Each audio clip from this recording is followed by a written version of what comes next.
Welcome to the Tone Jerks podcast. I'm your host, Brian Gower, and with me today we got Kyle McIntyre. I'm Kyle McIntyre. They call me Kyle McIntyre. You know what? My friends call me Kyle McIntyre. But you can call me Kyle McIntyre. And the tax man, he calls me Kyle McIntyre. Okay. What is new in your world, Kyle? What is shaking? What is grooving? What is good? Oh, well, I guess we'll start small and work our way up. All right. Here. So I got a some, hill to climb. Yeah, I got some new guitar straps. Ooh. Oh. So I got Ooh-wee. some. Yeah. Ooh, don't overdo it. I got one for the grabber. Mm-hmm. So it's like a black and gold. Okay, I didn't go crazy with them. I didn't get like anything boutique made or handmade or anything. But I got some Ernie Ball straps. I got two of them. That's funny because you're just used to playing black Ernie Ball poly straps. Yeah. And so you just got the poly straps, but the Jacquard ones. Yeah. So you got the same brand. Yeah. Same, yeah. But they're just like a little different color. Well, I was at Guitar Center. I'm like, shit, I need a strap for the grabber. I'm not using the fucking Yeah, no, I have a couple of those Jacquard ones. I have one for my Jazzmaster and one for my jazz bass. What'd you call the flame strap I have? The guilty strap? Like a strap of shame, I think. Strap of shame. Yeah, because it's like, one, it's not long enough, right? It's super big. Okay, yeah, so Kyle, I don't know, did we mention this on the strap episode that we did? So Kyle has this like PV strap that he bought when he was a kid. I didn't. No, it was given to me as a gift. Okay. Someone who doesn't know me. Yeah, gave it to Kyle. And then it's like PV strap with like Flames. these like flames on it. It's like basically like a flame bowling shirt, but on a strap. It's like, and it's super wide. It's like a wide necktie. It's like I was like, what the fuck do we have this for? And Kyle, I'm like, it's been at Kyle's place. I've held it onto it for a while, and I'm like, Kyle's like, why do you still have this thing? I'm like, I'm bringing it back to the jerk lounge. I forgot it existed. And so you were using that as the strap for the. It's embarrassing to wear. It's fucking embarrassing. I'm just by myself in the garage, but I'm like, it's like the cone of shame. Like yeah. But it's like, anyway, so it was like but we still have it. So it's like a bass, or not a bass strap, but it's just a strap. It's just a thick, padded, flamed strap. It's like black bass with flames. Like the dorkiest looking flames, like hot rod, shitty, like bowling shirt flames. Super stereotypical. Who would want that? Who wants flames ever? I'm sure the person's like, oh, I'm looking for a gift for a guitarist, bassist that I know. Oh, perfect. I got this one. Shit's so hot. The dude reaches over to like the straps that I've been looking. This is the one you want. He goes to like their expiration date on it. Like it has like old milk. I'm like, oh, he pulled the one. All the old ones at the front. Oh, we have normal Ernie Ball like poly straps that everybody wants. Shit, we've had this one here for 8 years. We had this one. It's been years. I also have a Zach Wilde one I gotta find. A bullseye. Yeah, someone got that for me too. I'm like, cool. Thanks. Why would you do? Thanks. You're like, thanks, man. Yeah, I don't know. Bullseye, I think, would be better. Checkered is okay one, like a checkered, like Ernie Ball, whatever Levy's strap. Yeah, I could totally deal with checkers. Yeah. Flames are so dumb. I have a Levy strap too somewhere, or like dice. We already did this. Did we cover this on the dice on your fucking strap? I remember I fucking laughed at the didgeridoo dude. Anyway, so I got the Jacquard one. It's the black and gold looking one for the grabber. Why not? It looks. Yeah. I think it looks pretty damn good. Yeah, it looks great. And then I got a kind of like a teal, or it's like a green and light blue. And, and I'm like, that one I might put with the surf green. No, sorry, the seafoam. I don't know. The seafoam guitar, right? Yeah, guitar. The Super Strat. Mm-hmm. And then, or maybe I'll put it with the B Diora. The blue, the not blue one, the purple. Yeah. But no, that's cool. I mean, like matching your strap with your guitar, like it's kind of dumb. It's cool. It's a fun thing. I looked at a lot of couch straps, but I'm like, I don't know if I want to spend $40.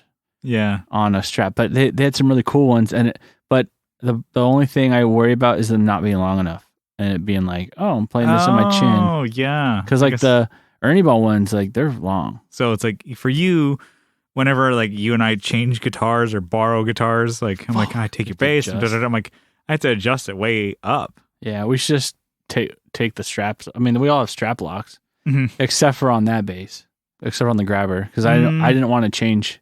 I'm like, you just said that we all have strap locks. I don't. That's right. No. I just tape my guitars tape my straps to my guitars. I guess I'm alone in this one. Fucking idiot. But yeah, I guess along the lines of that, I actually took that bass, the grabber, and played it in practice. Yeah. So we played that. You got it set up and everything. Yeah. Yeah, it sounds really fucking good. Yeah, it's really cool. And it's different. I had to spend some time EQing and, dialing things in, but yeah, the P bass that you play, and normally the basses that we play all have the Seymour Duncan quarter pound pickup. Seymour Seymour Duncan quarter pound. Seymour Duncan. Quarter pound pickups, and those are hot to trot. Yeah. And I have them in my jazz bass, and they have them in my P bass and your P bass. They're all so every time we play, it's pretty much the same level output wise. And then I don't think they're like okay. So I don't think super hot, but they're I don't think the grabber is super low output, but I guess it is vintage output. It's just I think the quarter pounds are so hot that we're so used to that. So when your bass amp, we're like, oh, this classic, I have to turn it up to 2. Yeah, I never had to turn it up that loud. Yeah, fuck. And we're like, oh, well, it'll go that far. So I think it will go probably up to 8 more notches. I think they have it, the knobs on there. Yeah. So it's like, shit, can you imagine that thing that loud? We should try it. But yeah, so it's just like that was the biggest difference is the output between the two. So if we played a show, you would definitely have to set the output for that bass. You wouldn't. I mean, we would never want to change basses anyways. Like mid set, let me change my bass. Yeah, that's another topic. But yeah, that was the biggest difference. And then those pickups. So it's the 3 Bill Lawrence pickups. Yeah, and it has it never does a single output. So they're 3 single coils, I believe. That the settings are either bridge and middle pickup, all 3, or the neck and middle pickup. And there's such variation. The sound really, really changes. Like we were at band practice and we felt a difference. Yeah, and I kept flipping through just to kind of mid song to see where are we at now? How does it sound in this part? I'm like, no, just and you would change it, and Brian and I would look at you like, "Fuck, are you doing? What'd you do?" And so I think that's really cool that a bass like that can have such tonal variation, just the pickup selection. Yeah, I'm like, that's so cool. And I know it's not like you're still kind of tuning in, what's the bass response or whatever, because you could tune it the bass low end to a certain pickup selection. Yeah, and then you move it to another one. You're like, oh, okay. Yeah, and for one song I actually did finger style, and I'm like, I think it was on the top setting, so it was on the bridge, the neck and the middle, and it sounded really fucking good. Not that I'm a good fingerstyle player, but I'm like, I thought it sounded pretty damn good. And I think it's a lot of fun to have a different, a completely different style bass that's totally playable. The Bojo cool factor is way there, and it's a bass that you've always wanted. So yeah, I've wanted that bass forever.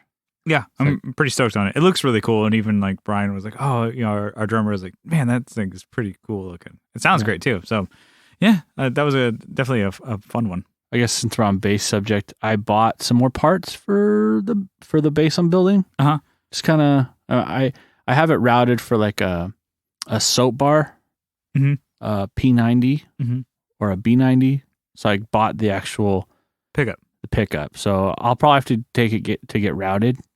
So before I finish do the finish on the bass and stuff, I'll have it, see if someone will route it for me. Yeah.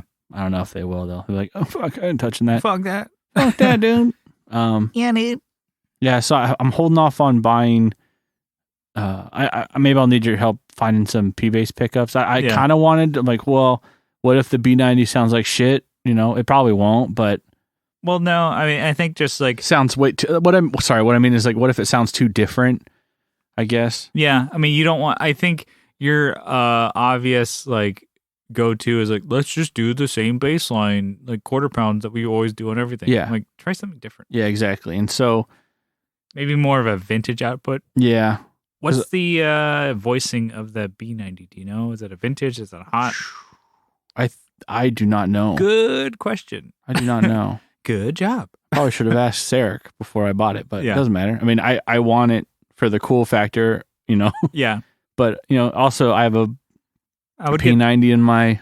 I would get the wiring too, just like, get it to where you can kind of like click between. Yeah. I mean, you'll work with Gun Street, I'm sure. Already have. Yeah, on wiring with that.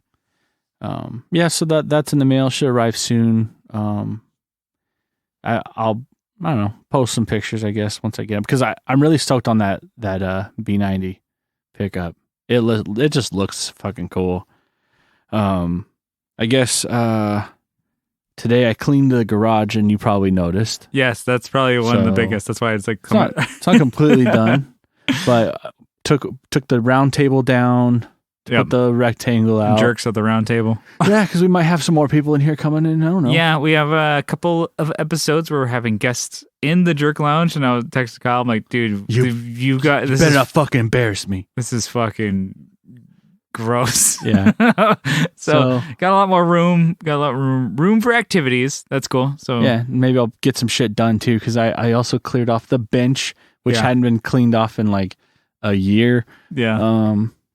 Yeah, reorganize some things to your tools and everything. Yeah, now I'll have to. Yeah, because there was like piles of stuff in front of things I needed to get to. Yeah. So like in front of my chemical cabinet where I keep a lot of my cleaners and stuff, and then in front of my toolbox, it was just like looked like an avalanche had happened. Yeah, it just kind of spilled over. It was like Trash Mountain. Not that it's amazing right now, but it's getting there. It's definitely a lot nicer than it was. I'll probably get some new tool cabinets and stuff. Sorry. I think we've always talked about it, but I think guitar hangers. Yeah. I think that'll be something. You had mentioned to me, or we'll asking about guitar hangers. We'll see where we can. I think I can probably put them over here. I know visual wise. Over here and then over there. If everyone turns their attention over here. Yeah. No, there's just like once I free some things up, there'll be some wall space. I don't know. I'm very big on like getting rid of stuff and like, clearing space out and being more organized, and like you have a lot more space than I do. I know it's like kind of involved too with your family's stuff and what you have here and car parts, and you eventually want to try and bring your car in here, but I'm like space wise it's at a premium. Yeah. And same thing with me, like working in a bedroom and trying to do music and doing videos and stuff like that. It's like you want to utilize every space that you have possible, and that's what you're doing here. Yeah, I like it. So I am definitely a A+ thumbs up for me. Yeah, I think you hit me up. You're like, "Hey, I can help you sell some stuff." I'm like, might as well take him up on his offer. Yeah, you're like, I gotta gather some shit. Just get rid of it. And then I guess lastly, I got some soldering tips. I got new soldering tips for the Hecko. Oh, the Hecko, yeah. Hecko, yeah. Hecko, whatever. Yeah. I got two soldering tips with it, right? And I lost the one that I really wanted to use. Yeah. So I've been using like the pinpoint. And should be using like a chisel. Chisel, yeah. Yeah. So what I noticed the other day is were they like a nickel to buy? They were pretty cheap. I got like 8 of them for the pack of 8 for like $13 or something. Yeah. But the one I was using, I guess maybe I got it too hot and I dropped it or bent it, but it was like, it almost has like a bent hook look. I'm like, maybe it's just getting old. Like a dental tool or something like that. Probably fucking up my accuracy. So I'm like, I'm gonna get the right size on there, and I'll get a variety pack. Yeah. So I'm like, as well. It's like $13. You can't really go wrong. Yeah. Just Amazon and that. Yeah. Pretty much comes the next day. You're like, what was I waiting for? Fuck yeah. What you got? Well, probably maybe I'll start off probably one of the bigger ones. All right, so you're doing the opposite. Maybe I'll do the opposite. I don't know. I don't really have. I don't really have an order for you, but I think this one's really, really cool. I'm really excited. So Sonic pickups. All right, I got a pickup from them. Nice. A bridge pickup, and kind of changing, the way. I don't know. I'm thinking about like guitar pickups and stuff like that. I've always kind of went like, like more vintage output and stuff like that. What kind of pickup was it? The Palace? It's the Crystal Palace. Yeah. You know, you're usually bearing the lead here. You're stealing my thunder. I want some more description. So I want a low output humbucker. Okay. And you know, it's kind of like I've heard it on like Rhett Scholl's videos. I know Johnny from Daredevil is talking about like low output humbuckers, low output, like think of like Filtertron, stuff like that. I'm like, I don't really want a Filtertron. I do, but not for guitars. Not for your gigging guitar. Yeah. I think it's kind of a cool look, but kind of like, I don't know, a little bit, it just wouldn't fit the... Let's build one, dude. Build a Filtertron? No, a guitar with Filtertron. Oh, I thought you were like, let's just build a pickup. I'm like, okay, Kyle. I'm like, I'm going to get a new bench, and then we're going to have space, and then we're going to build a pickup. Let's do all the trendy ones. We'll do TV Jones, and we'll just put them all together. Yeah. Anyway, so, I mean, a low output humbucker is kind of what I've been looking at. I know Filtertrons can be all the way like to like 3.6 or 4K, stuff like that, like pretty low out. Yeah. You know, I think I've been playing a lot of like PAF style guitar, guitar pickups, and they're about 8.6, you know, which is not like, you know, okay, like I have some of my JB and like Invaders are like around 17K. Yeah. And which, you know, I played those back in the day because it was like Tom DeLonge. Those just won't work. Yeah. And then I think I was playing JBs for a while. There's about 11 or whatever. So it's like they're hotter output.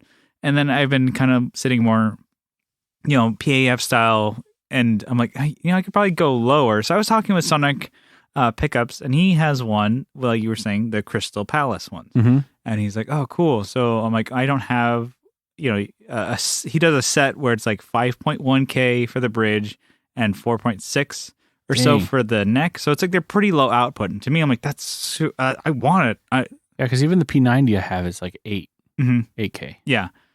And like, it's just a totally different approach. I'm like, okay, it's like way lower than what I've been playing. So anyway, I got that in last weekend, and this week you installed it for me, and it is so cool sounding. It's it's completely different like than the Pearly Gates that I had in there.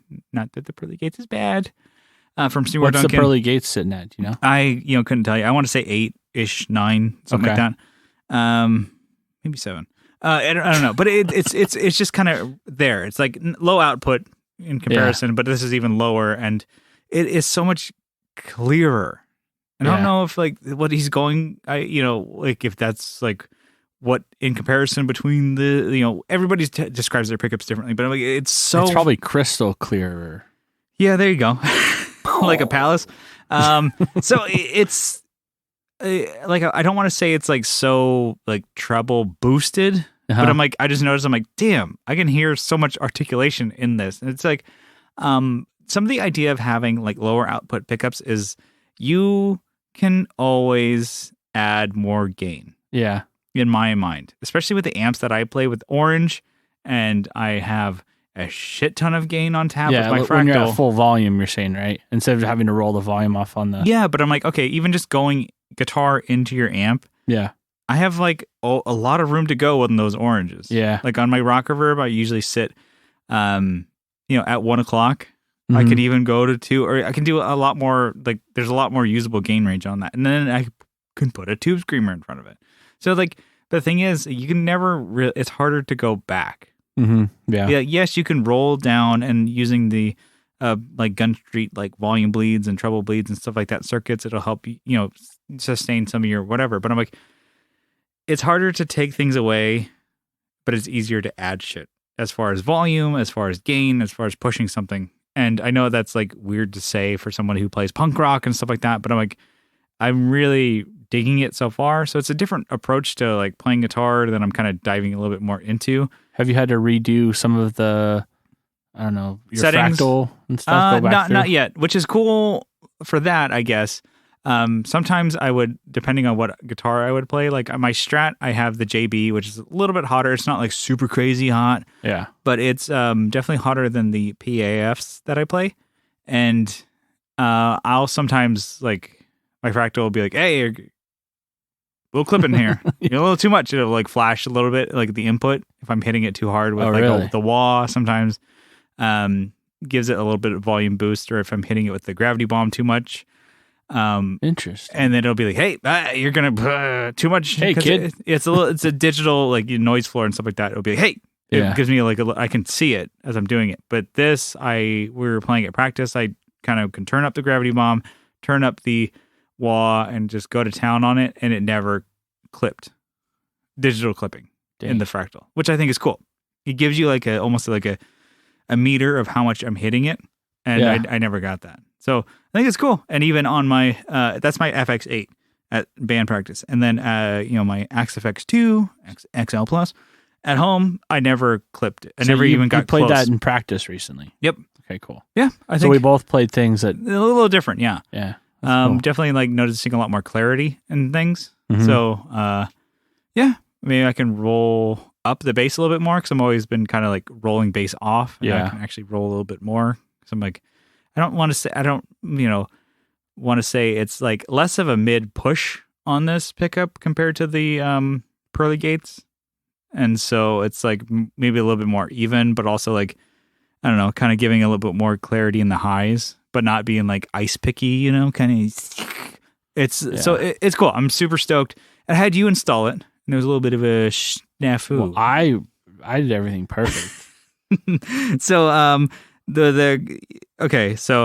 I broke the Gun Street harness that I yeah. So I put everything in there, and then I made a tiny mistake where I just the toggle switch, the on off switch, I just, when I put it in the body back in, I just had the orientation wrong, right? I didn't test it because I didn't know which way was which when I was putting it back in. And so I thought that you could handle this. I'm like, oh hey, while I'm on the computer playing, I think I was playing a game or something. Yeah, and I'm like. No, just switch just rotate it around. Just loosen the nut and rotate it. You're like, go, aye, Captain. And so I took the nut off, and I just I twisted it, and I kind of snapped it, and I couldn't pull it into place. And then well, okay. And then I see you kind of struggling, but I'm like, you know what? You gotta grow. You can't pull a butterfly out of a chrysalis. You gotta let it you gotta let it grow. It'll never be anything if you don't let it struggle. So I'm like, okay. And I look back over, and just as I look over, I see this drop. I see something flying through the air. I see the silver thing. I'm like, what was that? I'm like, the switch broke. I'm like, oh, did you just break that? You're like, I don't know. I think so. I'm like, I think you just broke that. And so it didn't. I go over there and look. It's the toggle. The actual toggle like shot out of there. Yeah, because it's like somewhat spring loaded. Yeah. And so anyways, that thing was toast. I text Sean Arbo from Gun Street. I'm like, okay, I broke this thing. I'm gonna need a new one. And then next time we're gonna need a more robust switch. Yeah, because it's good. It's good that it broke while your man hands were going to town on it. But I opened a beer, and he's like, "Oh, that's not a twist off." Yeah. Anyway, So I rewired it, and it's fine now. Pretty much just bypassed that whole thing, and then so Sean is gonna send me a new one, and I'm like, I need a bigger switch. He's like, I'm on it, because I'm like, I broke this thing. I'm sorry, and so fucking all those gym trips you're taking. You get all that roid rage. Yeah. The hemorrhoid rage. And I was like, Kyle, see what you did? He's like pissing me off. I'm like, I didn't do it. I was just gaslighting Kyle. I'm like, why would you do something like that, God? Do you have any respect for my personal stuff? God damn it. With this little trick, you can gaslight Kyle and think that he broke it. I'm sorry, Brian. Oh, shit, man. Shit. And then you realize, and like, no, now I'm pissed. I wake up at 3 a.m. I didn't break it. Fucker. So I'm super stoked on that. So check out Sonic Pickups. They're on Instagram. Just search Sonic Pickups. I think I might need to get another one for the SG. Yeah. I'm like, I gotta match my pickups. Anyway, so I'm super stoked on that. He's got like Strat ones. He's got Jazzmaster ones. So eventually, maybe for Strat build that I'm working on, maybe you have to look into that. Anyways, I got a lot of cool stuff, and I'm sure he'll do some custom work. Yeah. Just hit him up. Like, yo, dude, I got these ideas, man. The Tone Jerk said you do custom stuff. No, he don't tell him that we said it. Anyways, but do tell them that we sent you. Yeah. Anyway, so check out Sonic Pickups. But I did also buy a Black Friday thing. It wasn't really a deal. It was like a Black Friday like special. Like, it was just on sale. Yeah, no, it was for sale. It was that day? for sale. My first actual Mr. Black pedal. Oh yeah, I've played them and I've seen them and liked them, but I'm like, I've never bought one or owned one of these pedals. Mr. Black, the mini Supermoon. It was like the Black Friday weekend. Like we did a limited run, so he's been doing a lot of mini pedals recently. Yeah, and they've been cool. There's been like the delays, the reverbs, octaves, choruses, stuff like that. And I'm like, yeah. And then you saw this one, you're like, I'm like, okay, it's like, I would see like delays. I'm like, oh, cool. I mean, there's the carbon copy mini, there's the analog delay. I'm like, I already have both of those. That's fine. And then chorus, I'm like, I'm not gonna buy a mini chorus, whatever. And I see overdrive. I'm like, I got a tumness, And I kept on like seeing all these things. I'm like, cool, just not for me at this moment. And then when I saw like he did a reverb, I'm like, oh, that's cool. I mean, I have the Wampler faux spring. I'm like, that kind of fits my spring reverb kind of deal. Whatever. And I saw he did the Supermoon. I was like, oh shit. It's a crazy reverb. And I actually thinking about it, it's like my first like actual crazy reverb that I own. Yeah. All I own are spring reverbs, simple spring reverbs. I have the Flint. Well, because you've shunned I have crazy reverbs. Fender FRV1 Boss one, and I have the Wampler faux spring reverb. And before I've had the Mad Professor spring reverb. All I've had is spring reverbs. I've had the Talisman, I guess, from Kettle and Bread, and that was a plate reverb, but it's still not a crazy kind of reverb. And this is one has a lot of warble, has a lot of decay. It has it lasts a really long time. It's kind of more of, I guess, what you would think you would use for ambient kind of stuff. Maybe more shit. Yeah, and kind of maybe even like a praise and worship kind of deal. All right. I'm assuming they would use some of that type of stuff. Anyway, I was getting some of that, and that's like, reverbs that you have that you're really into. And I think this is cool because it's just a mini one, and I think they're cute. So, it's the Supermoon graphic and everything on a mini pedal. That's cool. And I got it. It wasn't like should have brought it over. I know. What the fuck? I've been playing it. That's why I haven't brought it over. But yeah, I'm like, that was my Black Friday thing. I think I was going to mention it last time, but I'm like, I'll talk about it when I get it. Yeah. Yeah. And I've been playing it. It sounds super cool. I've been like, that's why I'm saying, I'm like, I've been playing it. So every time I'm like setting up or whatever, that's my reverb that I have at my chain. I'm like, that's a lot of fun to play. And it's, it's a mini. It has the same controls as the regular Supermoon. It's just tiny. Yeah. Well, I think now that I've cleaned my my garage up, I want to play some more. I was like, because I was my playing area was like getting smaller. So I can sit way over here and play. Yeah. Let's see. Let me mention one more thing, and then I guess we got a combined one. Yeah. So, I got another pedal from Pedal Genie. So I got the Friedman BEOD pedal. So they're overdrive amp in a box. So it's the Brown Eye BE amp in a pedal. Amp in a box kind of deal. It's cool. But it sounds good. Sounds good. But a lot of people were like, oh, how's it sound? And I'm like, it's good, but it's super, the controls are either do very little or they do too much and then it's like they go from like far to like boom. It's like they're very extreme. Yeah, they either do nothing or they're like, like they're not Hansel and Gretel, or not Hansel and Gretel. What's I don't know. Mama Bear, big what's that? Goldilocks. It's Goldilocks. They're not Goldilocks now. Why did I say Hansel and Gretel? Yeah. I'd rather be thrown in a fire than play this pedal. I mean, I'm just kidding. It's it's a good sounding pedal, but it has kind of one sound. Yeah. Wasn't it made to sound like Eddie Van Halen, or is that my wrong? No, that's just it's made to sound like that amp, which I guess is like a brown sound kind of. It's just a hyped up Marshall. Okay, so it's not just like a plexi or whatever, but it's like the gain knob does nothing past 9 o'clock. It sounds like to me it's almost exactly the same. It just gets a little fuzzier. And it's like, oh, and then the presence knob kind of does like, it sounds either like, it's like, okay, fuck, dude. Jesus Christ. Your face during that was pretty good. And so I was like, it sounds fine.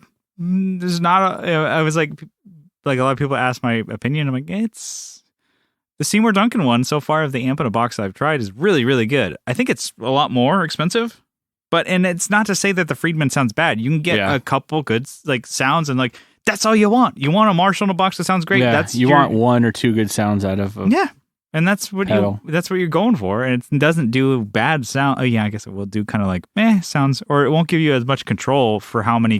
There's at least 6 knobs on that thing. What? And it's like some of these are kind of just like, yeah, you can just do without that. Instead of having a bass and tone, this knob does nothing, and a presence. You could probably just have a tone knob. Yeah, I don't know if you really need that. Just have. Thanks for trying. Actually, if you look on the inside, they're not connected. They're just pots. Yeah, they're just like dummy knobs. And I just heard a lot of good stuff from like I guess like people talk about Friedman pedals and Friedman amps and stuff like that. I've never tried a Friedman amp. We've seen them before. Yeah, but they're very expensive. Yeah, but I'm like, I'm sure they're good. And then Phil McKnight, I watch his YouTube channel a lot, and he's I don't know if he's a Friedman fan. He's got the amps, he's got some of the pedals, and he really talks about how great they are. So that's one of the reasons why I added it to my list. And it was like because of Phil fucking McKnight. That's how he actually introduced himself. And I like his channel a lot, and I was like, oh, cool. But I think he recently sold his BEOD to get the Dirty Shirley pedal, so maybe that one has a little bit more range. Who knows? But yeah, it was cool. So. I mean, I'm digging this Pedal Genie thing so far. I don't know how long I have on it. I think I'm running. Yeah, I thought you were done already. I think I'm just about to the end. So far, so good. I really recommend trying Pedal Genie.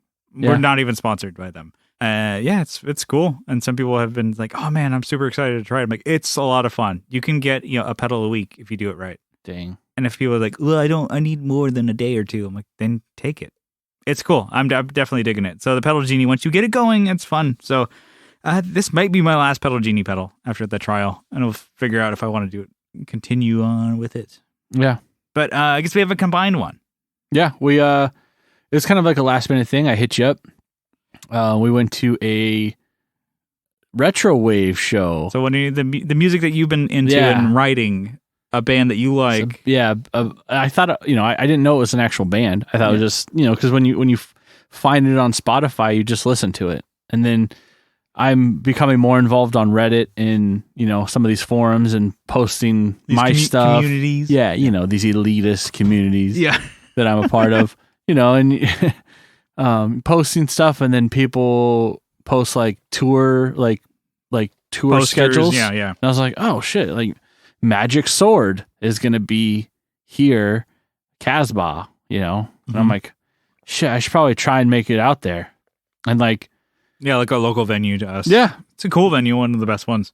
And, I was technically like on call that night. I'm like, oh shit, well, I can't really go. And then I'm like, fuck it, I'm going to go. At like 10 o'clock, you're like, what are the odds? Who knows? Get a call? Yeah. Well, there's been some crazy shit. But anyways, I went and I hit you up and you're like, oh, I have some shit to do, but maybe it wasn't shit, but yeah.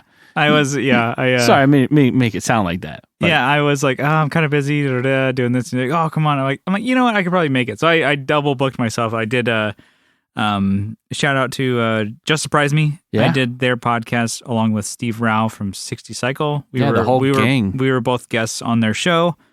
And I was like kind of in the mid episode. They were on this fucking epic riff going back and forth between Star Trek and Star Wars and the differences between the political and the emotional and the dramas. And I'm like, guys, I'm going to have to cut it short. Oh, so you bailed in the middle. Kind of, yeah. And I was like, dude, I'm sorry, guys. We got to go. You guys are riffing, but I got to go. Dang. Well.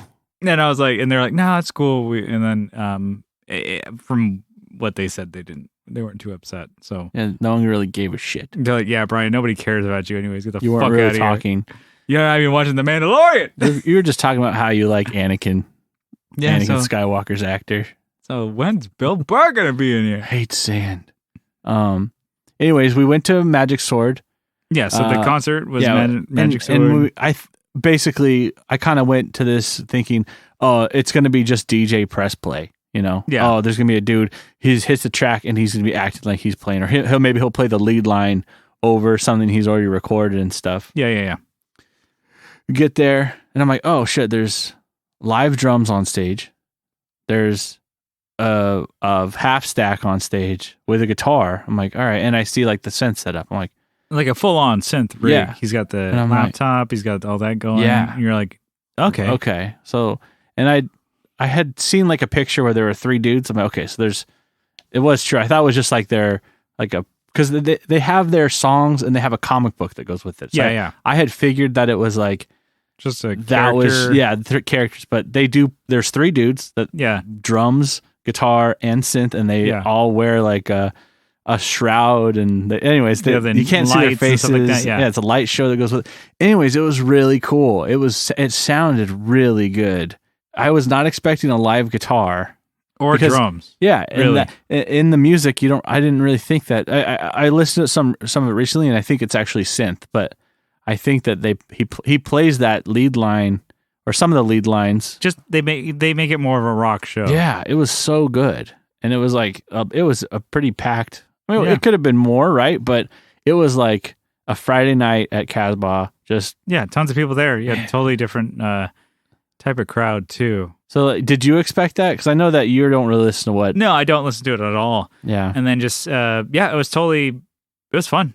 It was like legit. It sounded great, and it. I don't know, the light show really made it because they killed the house lights and they only ran their light system, which I think would talk to whatever DAW they were using. Yeah, well, and they were all on in-ears and they were all on a click, I'm sure, because they didn't skip a beat. They didn't stop and do. Yeah, they just played the whole time.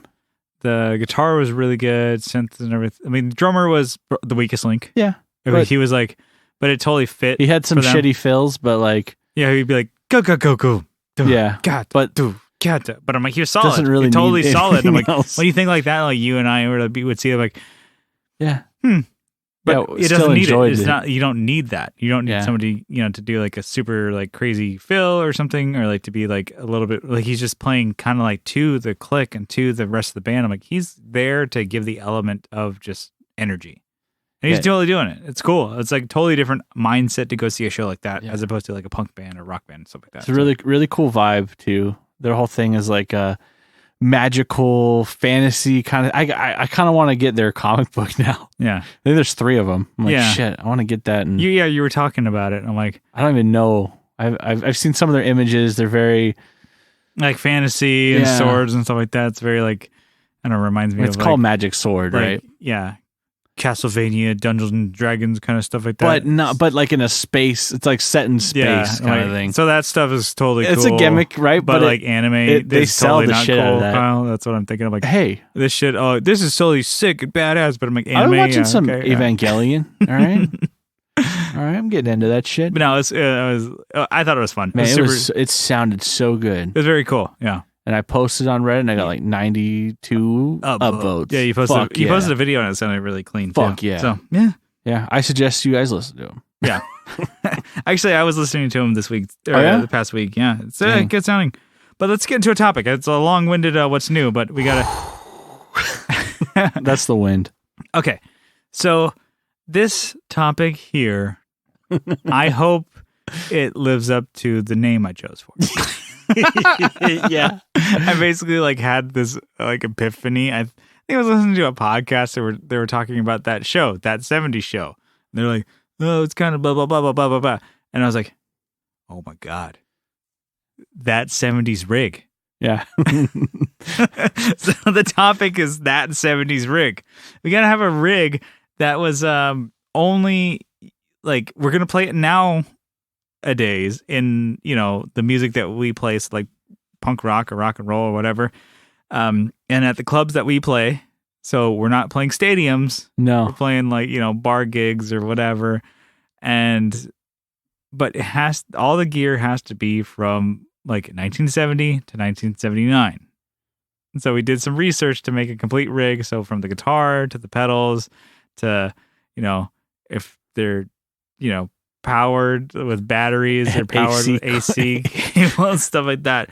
So, and this has to be like the whole rig. You can't use like parts of your gear like, oh, we're going to use my Evertune guitar, but no, it has to use the guitar from the 70s. So it's not like price is not like an option here and size or whatever, but just a consideration for size. I'm like, that you're going to have to bring this down and set it up, right? Yeah, exactly. So one of the last gigs that we played was like in like a basement, and we had to bring it all downstairs. There's no elevator, and we had to bring it. So thinking like that. Anyway, did you want to go first, Kyle? You want me to go first? Yeah, I'll go first. All right, go for it. All right, so I'll start with the amp. All right, so got an OR80. So that is the orange. It's an orange head. Yes. So it looked really interesting. I found one on Reverb. I'm like, perfect. Yeah, those are cool. And it had like the voltage adjustment, which was really, really neat. And it had the ohms adjustment on it. Go from like 8 and 16, I think. 816, and then like 215 volts to like 240. To like 1. Did it go go to like 1? It went from 215 to 200 to 220 to 240. So Weird. It's like, it'll run on US. 215 is fine. Or 115 is fine. Okay, 115. Okay, yeah. I thought you said 215. No, 115, 200, Gotcha, 220, 240. Gotcha, yeah. You can cut out if I was wrong. If I was fucked up. I'm just going to leave it there like 215, 215, 215. I just repeat it. So I also found a 412. Why not? Yeah, with 412 to match with the 70s. orange. Yeah. I found one that was like super faded. It looked really cool. Like faded like me, dog. Yeah. It was usually like the bright orange. Yeah. Like it was even a different color than the head. It looked like dirty. It looked like someone rubbed oil all over it. Like, yeah. It just looked faded. Like someone left it outside for 40 years to cook. Yeah. Yeah. Orange. That's pretty good. So I'm going orange. And there were a bunch of other heads I could have gone with, but I'm like, 80 watts. I think you're pretty damn good. Yeah, you're totally fine with that. Well, they also made was an OR 120. Yeah. Fuck. And those are cool. They made the slave amps. I saw one of those. I think it's like with the slave 120, 150. Slave 1. Oh yeah. Yeah. Or Boba Fett. Yeah. That's cool. It's just power. That's all it is. That's so weird. That'd be kind of cool to run. So you have to run a preamp, or no? Just run preamp type pedal or something like that, or that would be like a pedal platform because it's just clean. Man, there's nothing, just volume. That's all you get. If you had $7,000, you could get one. I know. I think that's how much it was on Reverb. Mm-hmm. I have seen those. I'm like, damn, those are tight. Anyway, and then I found a really ugly looking compressor. What do you get? It's the DBX compressor / limiter. So that's what it's called. Is it a pedal? No, it's not a pedal. Oh God, it's not even a rack. I was about to ask. I know you're about to say rack. Picture like something that's like wood laminate. Oh, like back when like TVs and VCRs were like part of furniture. Like a TV was. It looks built like a piece of furniture. Like a old record players, like a piece of furniture now. So it was like that. Like here's your compressor. They put like wood, like veneer tape over metal. Yeah. Like that's what it looks like. It looks like shit, but I bet it sounds like shit also. Did you get a price on that? How much would that be? I think it was like $200. Yeah, I think it was close to $200. Damn. The gamble on that one. I know. Like, ooh, shit. This is really loud. Say, obviously, you're doing guitar. So yeah, I'm doing guitar. Yeah. And then Maestro Echoplex EP3 solid state. Okay. So I think I would want to go solid state. Not for gigging. Yeah. I mean, but they're still pretty big, right? Huge. It's still like with your compressor. Yeah. It still has its like built-in box though. It still has like a top that latches down. Yeah. Like you pop it open, like you're gonna show a dude like $1 million or whatever. Yeah, like a briefcase. Like a briefcase. This is what I have for the deal. That's an Echoplex. Oh shit. And then a Roland AP5. So it's a phaser. So it's called the Phase 5. Roland? Yes. And it's almost in the same configuration as like was it CE1? It looks just like that. Oh, okay. It's like 4 knobs. Yeah. It's like huge. The big AC cable. Yeah. I mean, I could have gone with like, oh, here's a Phase 100. That probably would have been perfectly fine. But since I don't have, since I'm not using a pedal board, why start now? Yeah. Everything's got to go, like, everything has its own shelf in a box, maybe. Yeah. I don't know. A road case or something. Actually, I lied. I do have a pedal in here, too. You liar! I know. I got a Ross distortion pedal. Ross, okay. Yeah, it's, you got it at Ross. I got it by Ross. No, it has like the 1/8 inch like power. Yeah. Connector. That's the only thing I have that has that. Everything else is like AC plug-in. What's the difference between 1/8 inch and a barrel? Is it just convenience or what? Well, it was before they had the barrel. I mean, like, some pedals nowadays still have that. Why? Like the Rat? Yeah. I don't know.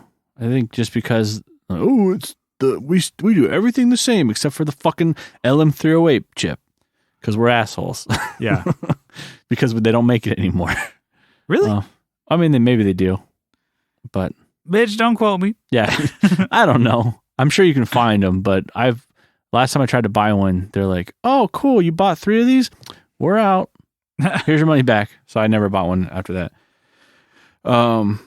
Okay, this is a bit of a stretch though. This is the Rockman. The Rockman. It's like it's hard to describe. It's made by the dude from Boston. What? Yeah. Damn. What is it? It has chorus, overdrive, compressor. It's like in this. It's that quintessential 80s sound. Yeah. But from 70s. Yeah. But it's in its own like, box kind of deal? Yeah. It's called like it's just called the Rockman. Rockman. Yeah. Okay. And I forget, I had the guy's name. Oh, Tom Scholes. Really? From Boston. Okay. So he had his own company and he made that basically because he had these crazy racks and all this stuff. Yeah. And he's like, I want to make this easy for everyone. So he made a smaller component that had all this stuff in it. So technically that launched in 1980. So I'm going to scratch that, but I'm going to say the prototype. I want the prototype, which was in 1970. Pretty sure. Yeah. That's why it's a stretch. Fuck. And then I need a tuner, right? I fucking need a tuner. So the acoustics. So like sticks like the band STYX. Acoustics tuner. I would have to unplug my guitar out of the amp and plug it in to the top. Basically, it also looks like a piece of furniture. Gotcha. It's got the sides. It's almost like the Thorpe style. Yeah, where it's got like side metal plates and then like but it was a digital tuner. Oh, digital in the 70s. Yeah, it didn't have the analog dial or the whatever it is. So yeah, that's cool. It probably doesn't work. but I think it was like $150 on Reverb. Why would somebody still I don't know. That? It was a cool color though. It was like this light blue. Yeah. Yeah, Acoustics. That's funny. It's like the stupid band. Or the River Sticks. What about guitar? Did you Guitar, yeah. So fucking butterscotch telly. I mean, come on. Just like just the simple single coils, black pick guard, butterscotch, vintage tint, but it wouldn't be vintage, it'd be just the standard. Yeah. But USA made. Yeah. Man, you got $2,500, you can get one on Reverb right now. From 1972. You know what? That's really boring. That's a really boring guitar. Yeah, damn, because there's so many others I could have. So boring because I chose the same thing. No. Similar. I chose a 72 Deluxe all right, telly. All right. So it's the ones with the wide range humbuckers.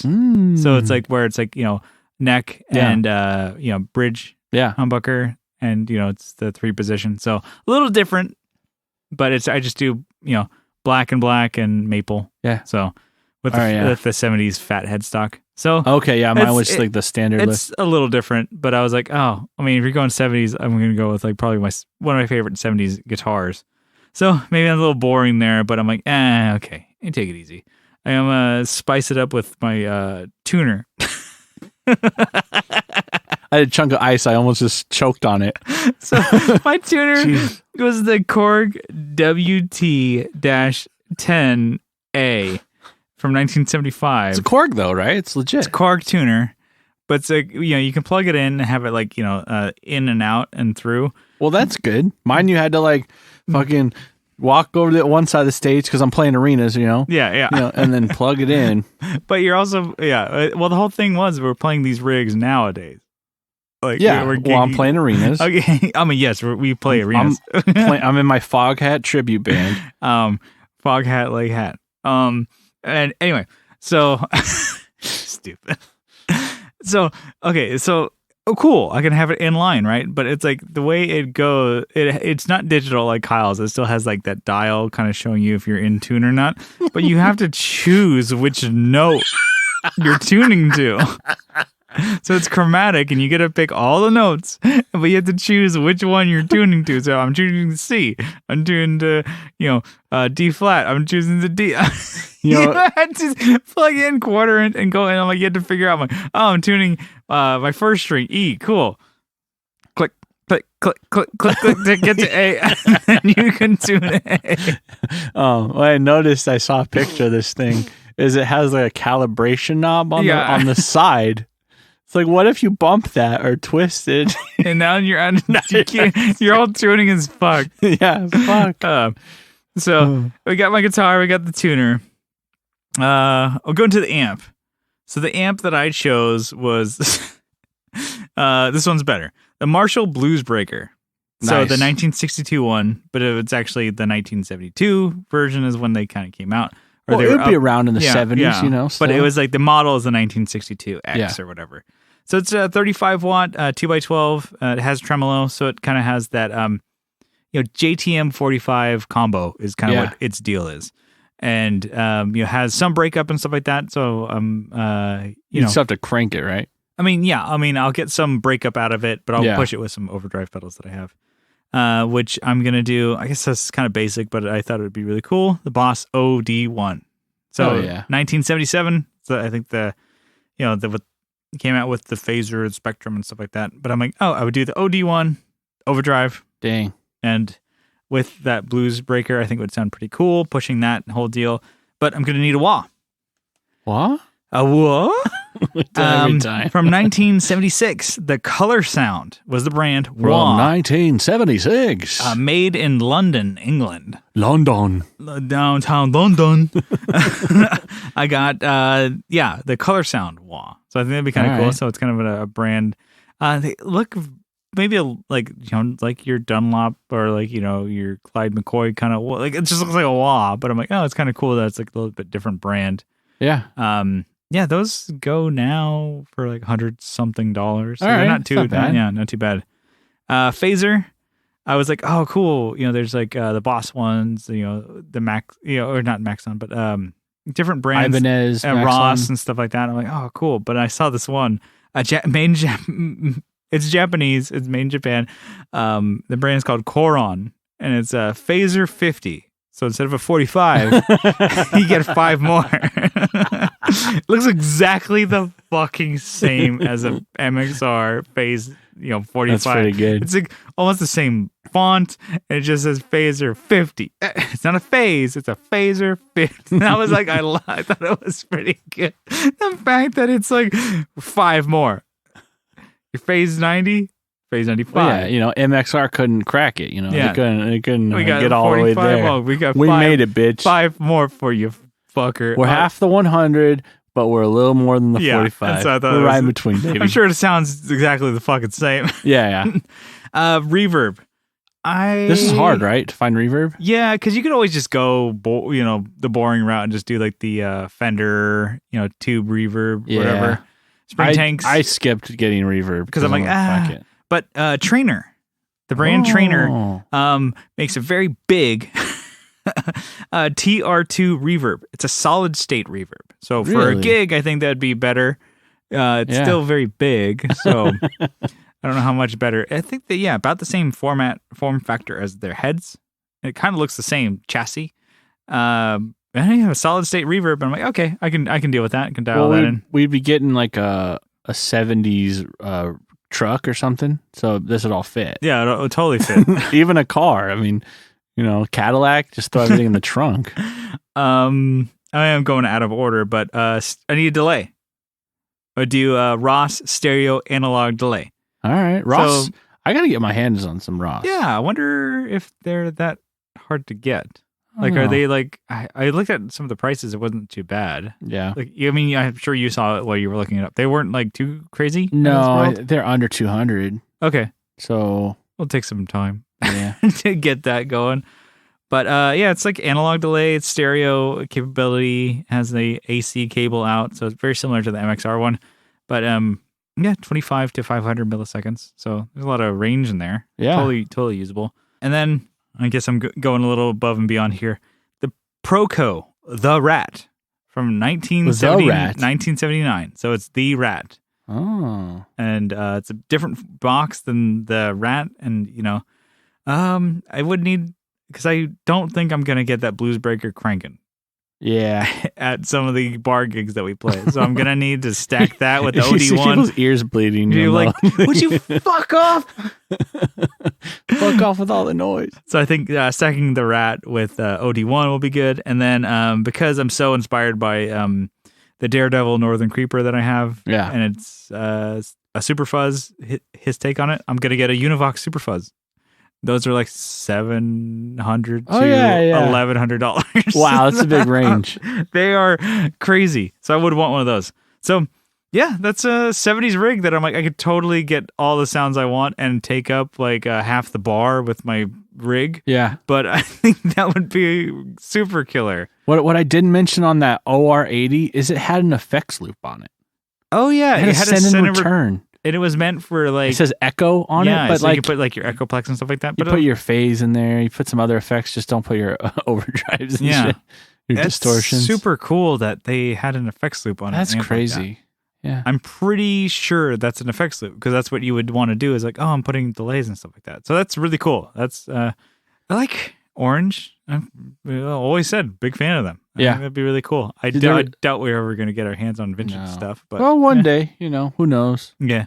Maybe it'll fall into our lap. Yeah, I don't think so. Doubt it. But we did a combined bass one. Yeah, because we were thinking like, oh, okay, Kyle did a guitar one, a quick bass one. So what really did we choose? Quick. So Dan Armstrong Ampeg bass. Yeah, the clear the Lucite. God damn, that would be so cool. The only problem is that like everyone could see like your gut right through that. Well, you can just make sure you're wearing cool shirt or something. Or just put stickers on the back of it. Yeah, just totally fuck up the whole look of the whole thing. No, those are really cool. And I know we've probably mentioned it, but Eric from Modern Love has the guitar version of that.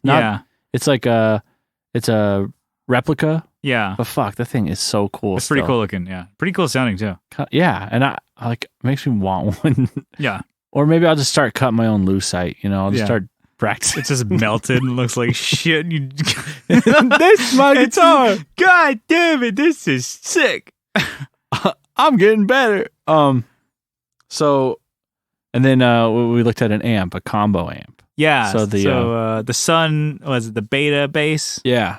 So it's the 115. Yeah. Though that looks really cool. It was easy because it's on my watch list on Reverb. Yeah. Our friends at Unlimited Toneworks, he has one of those. They love Sun. Yeah, he's got a bunch of it, and he's got one of those Sun combos that he gigs with. He's in a hardcore band out of Texas. Yeah, and they tour with that, and he's like, it's totally. He uses it now, and it's like the bass amp from the 70s. He's still fucking. Is it a tube amp, or I'm guessing it's a solid state? Yeah. Sun stuff. I'm like, really got to look into that stuff. Dude in LA selling one Beyond Pleasure Dome. Yeah. I just thought it was worth mentioning the shop name. Don't buy it. I guess buy it because it's been on my watch list for a while, and I really don't need any more amps. I just keep looking at Sun. I'm like, dude, I think if we got some solid state stuff, that'd be a lot of fun to play with. Yeah. I don't know. Fuck. And there's trainers and stuff like that Johnny keeps talking about. We should get some 70s amps, dude, because I got 70s bass, I got some 70s effects. I'm already on my way. Yeah, this topic can be a reality. Fuck, man. We're living it. We got any effects? We got one, but it's kind of lame. It's a compressor. Yeah. We got an Arion SCO1 stereo comp. Yeah. That's kind of interesting. Some of the Arion stuff is pretty good. Yeah. There were some other Arion ones I was looking. Arion. Whatever. Yeah. The Ariana Grandes of the pedals there. It was a compressor that had a lot more options and for bass. Yeah. Like, because most of we were looking at compressors. I'm like, okay, well, you can get a lot of, tonal options out of the bass amp there that we chose. And the bass makes it super easy, just plug and go with a pick. And then we were like, a compressor, we're noticing we just totally need that for bass if we're going to do that. Yeah.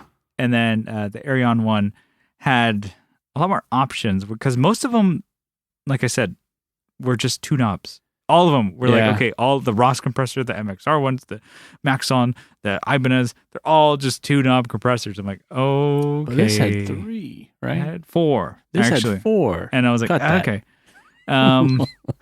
Yeah. And I was like, okay. Well, and the thing, there wasn't a whole lot of bass effects. I think people just didn't give a shit about bass in the 70s or the 80s or the 90s. Yeah. or now. Or now. Yeah, so it's a simple bass rig, but I think that would be really cool. So we could totally gig with that. And a lot more compact than the guitar rigs. Yeah, definitely. But I think that Lucite bass would make up for the weight.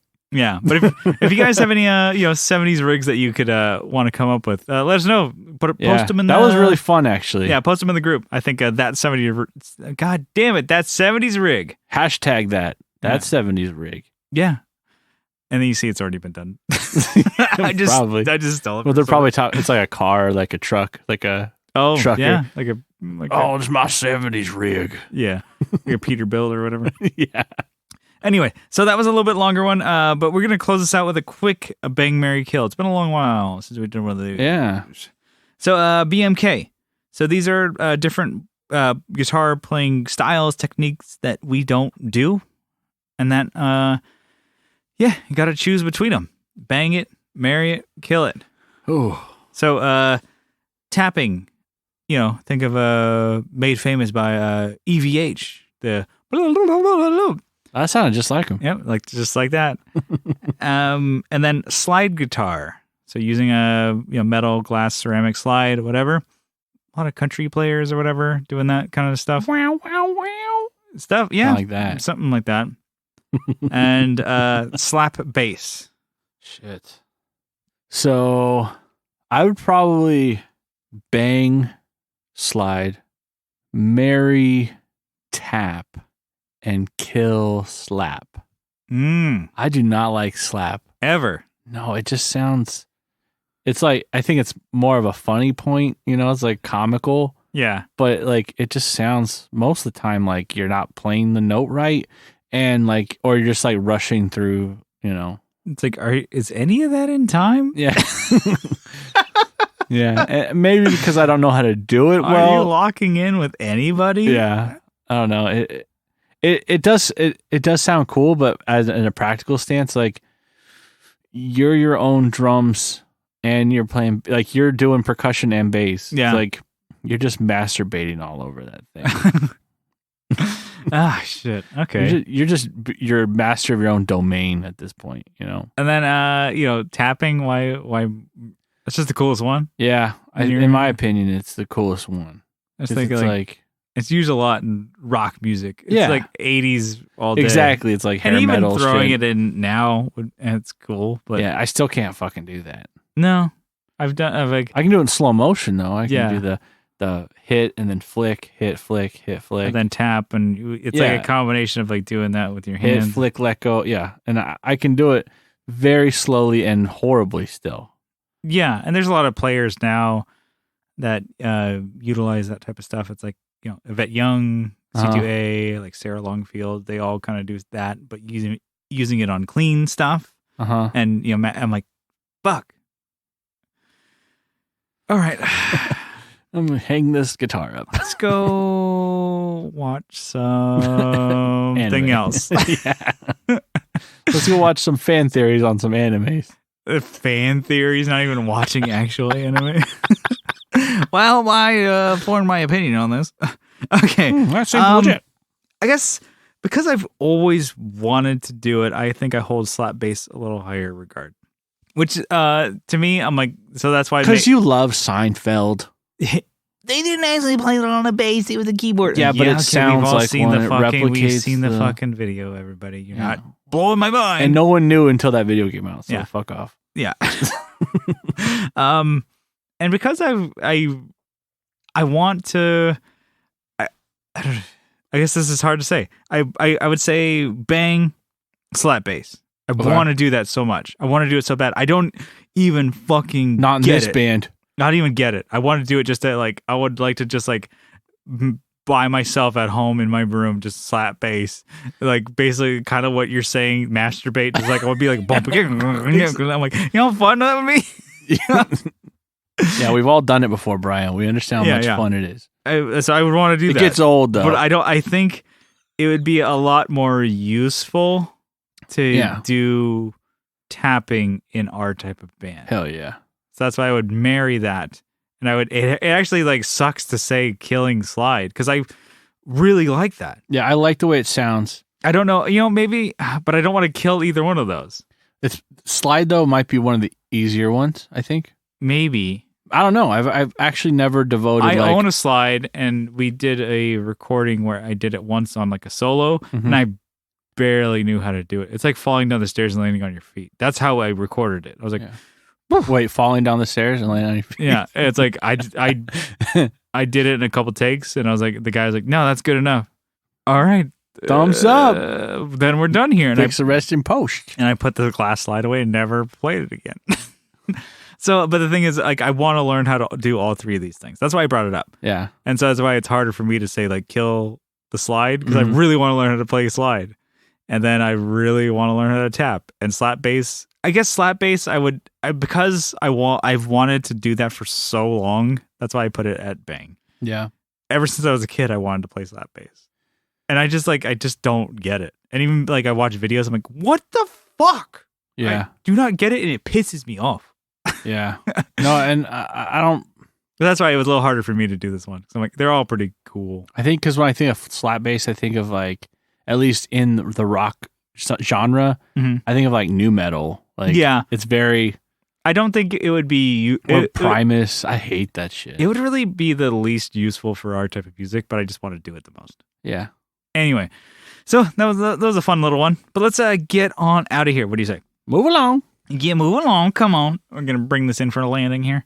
Thank you for tuning into the Tone Jerks podcast. If you like what you hear, you guys can follow along on social media. We're on Instagram at the Tone Jerks and Facebook. We have a Facebook group. Yeah. Search the Tone Jerks and you'll find it. It's pretty tight. Join up. You guys can leave a review on iTunes, hopefully 5 stars. And if you write a review and iTunes posts it, we'll read it. And if you really like what you hear, you guys can help support the show on Patreon for as little as $1 a month. But if you double down for $2 a month, $2, you get an extra episode every week, and you get the whole back catalog of all the old shit. There's a lot in there. There's well over 100 episodes. It's pretty crazy. It's like 101 Dalmatians, but with Tone Jerks episodes. Because sometimes, like I said, we do bonus episodes every week, but sometimes we do bonus ones. So, yeah, there's a lot of shit in there. Oh, dabbing intensifies. Boning bonus. Boning bonus. Yeah, maybe not that. Okay.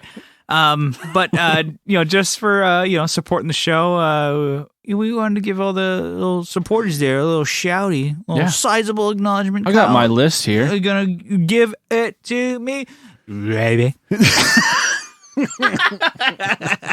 It like clipped in my head. All right, we have Andrew Walsh, Adam Rohr from the Let 'Em Hear podcast, Doug King, Doug Gann, and Doug Christ, Abe Newman, Michael. I've already done that joke. Yeah, whatever. He picked his last name, so he picked Abe Newman, Michael Newman, Aaron Taylor, Nicholas Ogburn, Rom Yorn, Colin Smith, Jason Fuzzmonger, Joe, Will, and RJ from the Just Surprise Me podcast. Joseph from Like My Pedals or Just Surprise Me. Jojo. The same guy, whatever.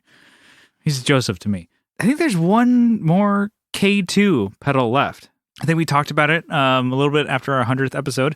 Joseph has a K2 pedal, which is his take on the Klon with a lot more options and stuff like that, in the size of an MXR pedal for $85 shipped for Patreon subscribers. So, if you are a Patreon subscriber, get that pedal or join our Patreon for $1 and then get that pedal, and then you can leave if you wanted to. He makes some killer shit. Yeah. And he's a nice dude. Yeah. I mean, cool guy. I'd like to throw him money at him. Jamie Davis, Jimmy B, Jim Bowers, Johnny Ray, Nicholas Payson, Kevin E. Quits from E. Quits Guitars, Steve Mike, Alvaro Viramontes, Co Schneider from the Flippin' Flippers podcast, Brett Alexander, Digger from Fatfoot Effects. He's also making straps. We talked about that last time. Yeah. Maybe I should have hit him up for some of mine. I got more guitar projects. There you go. You got to build. Fuck. Get the strap and then build a guitar for it. Yeah. You sound like Seinfeld. What's the strap for? What's the strap for? What's the strap? What's the deal with straps? Brian from Nutter Guitars. Leon from Pelican Noiseworks. Strap on. What about strap on? Strap on. What's the deal? Strap Come on. Clark Griswold. I can't ever keep a straight face. Sean Fahey. I just picture like Chevy Chase like paying Patreon. Sean Fahey. Sean Arbo from Gun Street Wiring Shop. Sean Wright from Lollygagger Effects, and Steve Rao from 60 Cycle Hum. All right. We will see you next time. We love you. Bye-bye. Bye-bye.